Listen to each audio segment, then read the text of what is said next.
Primero, como decíamos antes, se señala que la propuesta es mejor porque le niega valor vinculante al soft law. Pero lo que no se nos dice, y que es de suma gravedad, atención, es que en ese mismo artículo, el artículo 3º, inciso 2, se le reconoce constitucionalmente a ese mismo soft law valor interpretativo. ¿A qué me refiero con esto? Se señala que esos instrumentos internacionales, el soft law, pueden asistir a los estados, al Estado chileno, en la comprensión y aplicación de los tratados internacionales.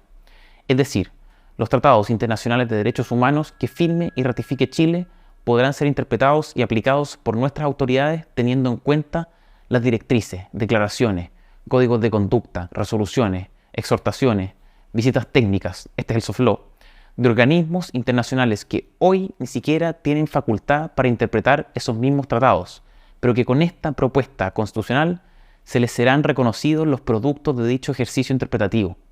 Es decir, soft law siendo utilizado para interpretar tratados internacionales que ya nos rigen en Chile. Esto a su vez es sumamente grave porque nuestro derecho interno, conforme al mismo inciso 2 del artículo 3º de la nueva propuesta constitucional, deberá interpretarse en términos de compatibilidad conforme a las disposiciones de derechos humanos de esos tratados internacionales. Tratados internacionales que, como les dije, podrán ser interpretados y aplicados a la luz de instrumentos jurídicos no vinculantes, interpretados y aplicados considerando el soft law. Yo sé que esto es sumamente complejo, que es difícil de entender. Profesores con los que he estado intercambiando opiniones acerca del nuevo texto me comentaban que estas materias no son manejadas ni por los abogados de las mejores oficinas de Santiago. Por eso entiendo que a buenas y a primeras sea difícil comprenderlo. Pero tranquilidad porque voy a intentar explicar detenidamente y con ejemplos a continuación. Pero antes permítanme que dé los últimos detalles conceptuales de la cuestión. ¿Por qué pasó esto? ¿Cómo es que la nueva propuesta de texto determinó que era adecuado darle al soft law valor interpretativo? Miren, la verdad, no sé cómo meterme en las mentes de los consejeros republicanos y de Chile Vamos. Pero animándome a jugar con una explicación de todo esto, creo que la norma quedó como quedó porque faltó tener presente en la discusión la distinción entre el carácter estrictamente normativo vinculante de una disposición o instrumento y su carácter de elemento interpretativo.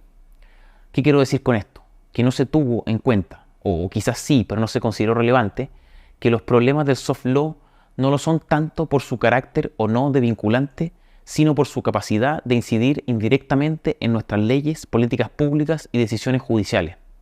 ¿Se entiende? Pareciera ser que se pensó que lo único relevante era negarle su vinculancia al soft law. Paréntesis, algo que por supuesto comparto y considero positivo, que no se malentienda. Pero no se consideró la gravedad y las consecuencias de dotarle de un reconocimiento constitucional a ese mismo soft law del carácter de elemento interpretativo de tratados internacionales. Si ustedes leen doctrinas sobre soft law, lo que dicen los autores, cómo lo entienden, podrán darse cuenta de que su carácter estrictamente vinculante no era mayormente discutido. Hugh Thirlway, quien fue secretario jurídico principal de la Corte Internacional de Justicia y profesor de Derecho Internacional en el Instituto Universitario de Estudios Jurídicos Internacionales de Ginebra, Ginebra es uno de los epicentros del soft law, bueno, este profesor definía al soft law como un sistema de compromisos internacionales que no se tienen como obligatorios, respecto de los cuales hay una esperanza de cumplimiento a pesar de no haber una obligación jurídica. Baldassare Pastore, otro catedrático que se ha dedicado a estudiar el soft law desde el punto de vista de las fuentes del derecho, lo entiende como aquellas reglas de conducta que en principio no tienen fuerza jurídica vinculante, aunque produzcan efectos prácticos. El soft law se refiere a normas que no son estrictamente vinculantes, pero que no carecen por completo de significado jurídico. Son directrices, declaraciones de políticas públicas o códigos de conducta que establecen normas de conducta, aunque no son directamente exigibles. Eso señalaba la Corte Superior de Connecticut en Lance versus Coleman sobre el soft law. Puedo seguir con definiciones de lo que es el soft law, de cómo se entiende, de su carácter no vinculante. Y justamente puedo continuar con muchas definiciones porque la no vinculancia del soft law no estaba mayormente en disputa. Lo que realmente había que atacar era otra cosa. Era, como decía el ex secretario jurídico principal de la Corte Internacional de Justicia, la esperanza de cumplimiento, sus efectos prácticos, como señalaba Baldassare Pastore, o su significado jurídico, como sostuvo la Corte Superior de Connecticut.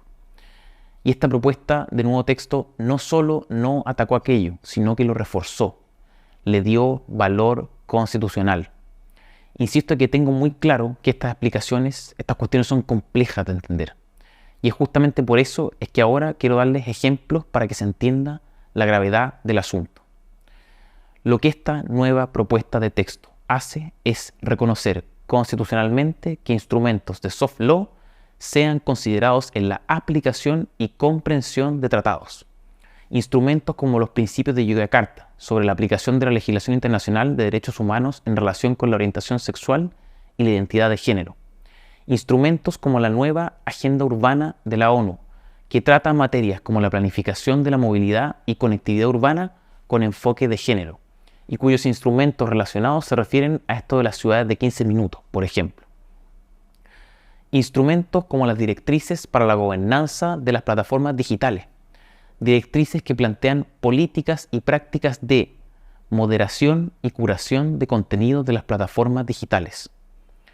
Instrumentos de soft law como las declaraciones de las Naciones Unidas sobre los derechos de los pueblos indígenas, que establece el derecho a la libre determinación de pueblos indígenas para autogobernarse y determinar autónomamente su condición política. Todo esto que les acabo de explicar, el reconocimiento constitucional del soft law como un elemento que el Estado chileno, su poder legislativo, su poder judicial, puede considerar en la comprensión y aplicación de tratados internacionales, no está, por supuesto, en nuestra Constitución actual. Constitución que, sin ser perfecta en estas materias, no contiene norma alguna que haga un reconocimiento tan peligroso al soft law como sí hace la propuesta de nuevo texto constitucional. La segunda cuestión de la que no se está hablando y que hace que el tratamiento de nuestra soberanía en esta propuesta de constitución esté lejos de ser un dique de contención frente a organismos e instrumentos internacionales es el mecanismo de denuncia y retiro de tratados internacionales que este nuevo texto establece. ¿Qué es la denuncia o retiro de un tratado internacional? En simple, es el acto unilateral por el cual un Estado que es parte de un tratado internacional manifiesta su intención de poner término a su participación en dicho tratado, manifiesta su intención de no seguir obligado por dicho tratado internacional. Aún más en simple, el Estado dice: no quiero ser más parte en este tratado, me retiro. ¿Cómo regula nuestra Constitución actual la denuncia o retiro de los tratados internacionales? En su artículo 54, nuestra actual Constitución señala que es facultad exclusiva del Presidente de la República la denuncia o retiro de un tratado internacional. Deberá pedirle la opinión al Congreso, pero no su acuerdo. El Presidente puede, por sí mismo, retirarse de un tratado internacional. ¿Y cómo regula la propuesta de nueva Constitución la denuncia o retiro? Aquí se introduce un cambio de suma relevancia. Ya no será facultad exclusiva del Presidente de la República el retirarse de un tratado internacional. No, con esta nueva propuesta de texto eso se acaba. Conforme al artículo 59, en relación con el artículo 100, letra N, el retiro de un tratado internacional por parte del Estado de Chile requiere de acuerdo del Congreso. Así, en definitiva, retirarse de un tratado internacional que Chile suscribió y ratificó se vuelve mucho más complejo con la nueva propuesta de Constitución. El mecanismo de retiro o denuncia por el que se opte no es una cuestión de principio. No es intrínsecamente bueno o malo optar porque participen 1, 2 o 3 poderes del Estado. Es algo contingente y muy discutible, por ejemplo, desde el punto de vista del equilibrio de poderes.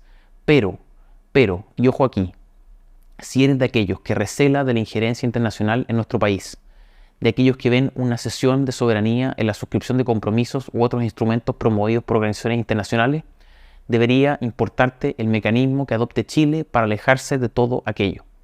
En simple, debería importarte con qué texto es más fácil retirarse de los tratados internacionales con los que no estás de acuerdo. Y si esa es la pregunta en este caso, si esa es la cuestión, la respuesta es clara y no admite demasiada discusión. Con la propuesta de nuevo texto constitucional, el retiro de Chile de tratados internacionales es más complejo que con la Constitución vigente, simplemente, como les decía, porque en la nueva propuesta se requiere del acuerdo del Congreso. En cambio, en la Constitución vigente, en la Constitución que hoy nos rige y que no está muerta, basta con la voluntad del Presidente de la República.